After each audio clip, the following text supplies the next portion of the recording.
You are so perceptive, Alec, and I very often forget it, said Mom, looking at me through the rearview mirror. At her words, I crossed my arms, maintaining a serious expression to show her that this matter was important to me. Yes, that's why, she confirmed somewhat thoughtfully. I want to be sure that it's nothing serious, she confessed, and I noticed in it a hint of concern that I had not seen in her before. The sincerity in her voice made me realize that, beyond any frustration I might feel about being treated like a child, she was only looking out for my best interests. And although my mind wanted to analyze and question everything, at that moment, I just needed to trust her judgment and care. You know, I'd always had the feeling that, being a doctor, my mom was constantly on alert for any changes in my health. Sometimes, it made me feel like I was under a microscope, but it also comforted me to know that someone with her knowledge and love was taking care of me. We've arrived at school. Remember, after classes, I'll be waiting for you at the hospital for your appointment with the pediatrician. Don't be late, Mom emphasized again as I got ready to get out of the van. It's not fair.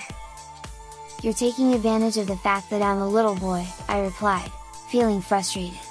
Despite my intelligence, I sometimes felt that the world was not prepared for a child like me, one who could understand things that even some adults could not, but who was still seen as too young to be taken seriously. I had been promoted from 4th grade in elementary school to 7th grade in secondary school, but she still treated me like an infant. Yes, I know, maybe I'm partly to blame for that. But whose side are you on? Sometimes, I feel like no one understands what it's like to be me, too advanced for my age, but still not old enough for the world.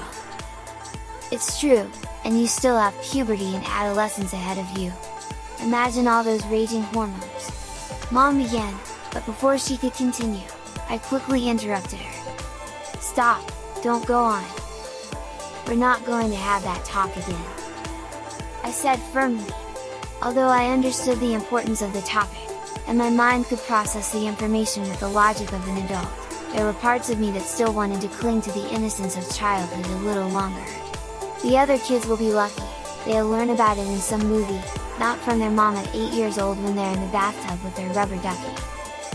If you had been there, my friend, you would have seen how I tried to sink into the foam of the tub to escape Mom's talk. Submerged up to my ears in bubbles, wishing the bees and flowers would just fly away and leave me alone. And although I knew it was a part of life and something natural, at that moment, I just wanted to be a child, not a genius, not the son of a doctor, just a child playing in the bathtub. Oh, come on, Alec, said Mom, laughing as she stopped the van. It's the most natural thing, and besides, you're already a man, she continued, teasing me affectionately. This is child abuse, I muttered in a drawling voice, although deep down, I knew she was just playing.